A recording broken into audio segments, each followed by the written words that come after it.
Hello guys and welcome back to another video. It's me, Esic Hydra here. Today's video is going to be a rant and ramble, this time on the features I think the developers are going to need to consider and really put some thought into in order to help make this game awesome. Obviously we're still in the alpha at the moment, so these things are likely already in development and in consideration, but this is from a consumer's point of view, what I think we would love to see.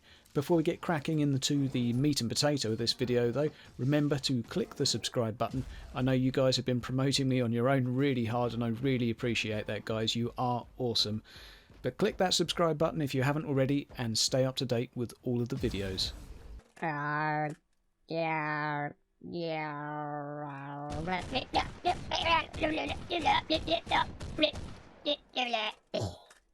Now the first thing I think really deserves its own mention is the variety of the maps we have so far is fairly satisfying. The fact that they're randomly generated.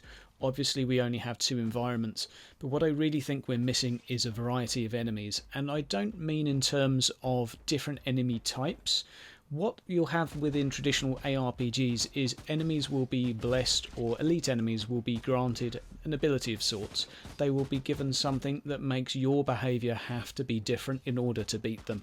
Obviously we don't want this game to be too much of a Diablo clone, but I think there's plenty of resources within the lore to give some of these demons mutations that make them somewhat different. What I'm really saying is if we fight against 10 dreadnoughts, it would be nice, seeing as they are elite units, if some of them had some different weapons and different behaviours and there was a little bit of variety. Again, I think Chaos is the perfect example for this, because with the Nurgle you could just have flies around one plague bearer, you could have a tentacle on another, you can do all sorts of different things. Yes, it's going to mean making lots of different skins, but I think having some random element on a map when you're walking around not knowing what you're going to come up against is going to be really important to make the replay value of this game stick, and I think many players will agree. But again, I would emphasise we do need to stick within the lore and not go too far down the rabbit hole of just copying Diablo, but we can certainly learn from them. Number 2 is what I think will be paramount in this game succeeding long term, and that is having a really clear end game vision.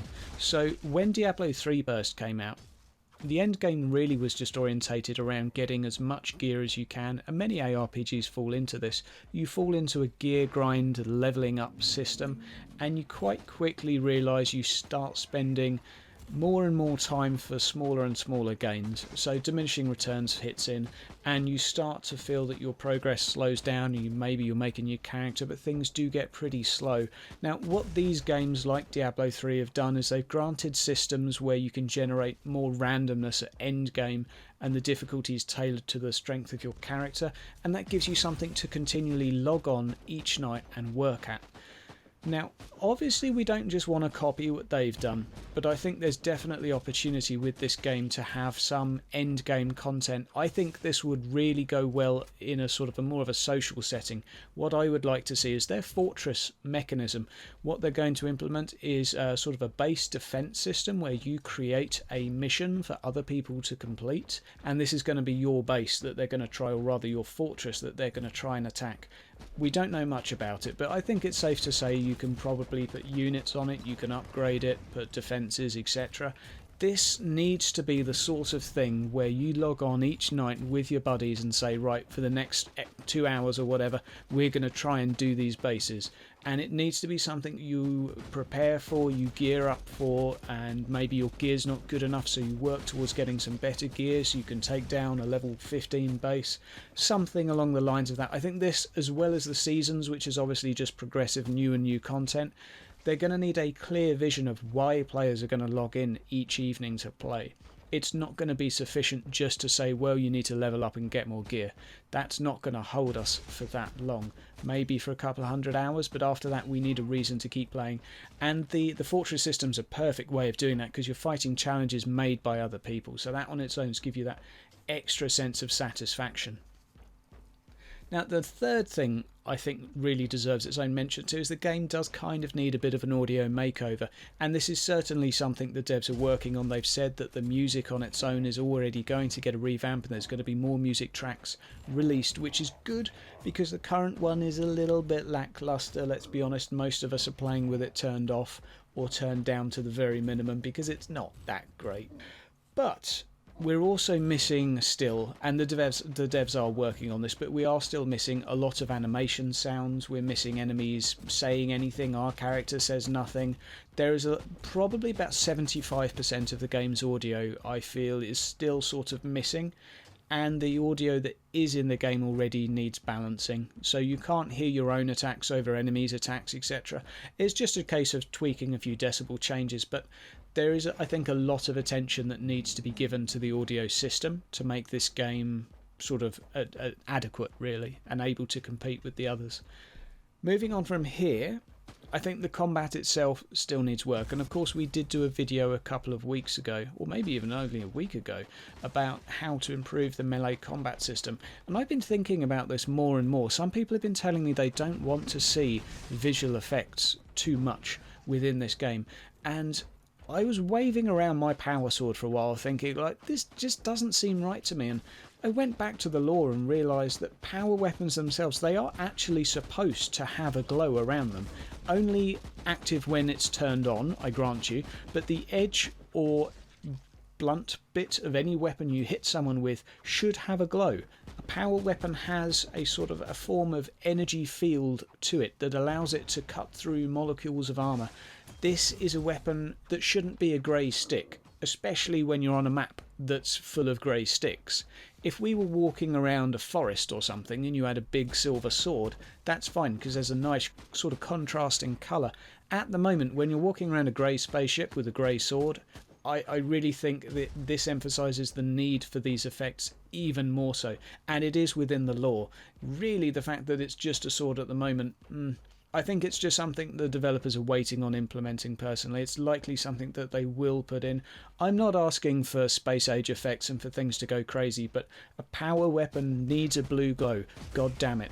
And on that note as well, the Eviscerator, the chainsword, also within the lore has its own field generator too, so there should be a little bit of a glow there, just saying. Now, as well as that and all the other combat tweaks that we talked about in the other video, just around the corner we have the visual customization coming in. We have the crafting system in place, we know there's the customization tab, the developers have said you're going to be able to customize this, and while not every player is going to care about the aesthetics of the game, it is for a good majority of players going to be something that's going to encourage you to put more hours into a game. It's just a fact that most people will want their characters to look like a badass. It's nothing new to being a human being that you want to look better than other people. You want to look like something that reflects yourself. So working hard to develop gear and getting rare gear drops with good looking skins or even special skins from special events, that is something that keeps players engaged and keeps people coming back. Skins tied directly to specific events like Christmas, etc. I've been playing MOBAs for the last few years, and let me tell you, people will pay a lot of money for a skin if it looks good enough.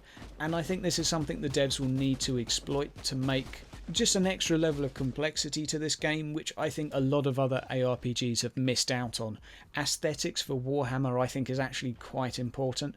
Some of you may not care about this, you may just want to play the game features, but there's going to be a good chunk of us who are playing the game who think, oh man, I would love a Mark IV helmet, or I would love a Mark V helmet.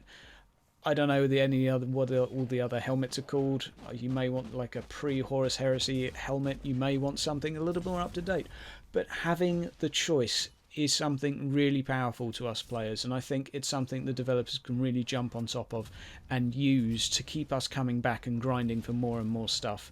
So that's just a few of my ideas as to what the game needs. Obviously there's lots of other work that needs doing, and that's fine because we're in a testing stage at the moment. We're not actually supposed to be making this game finished at the moment. We're supposed to be testing stuff, so things will get implemented in due time.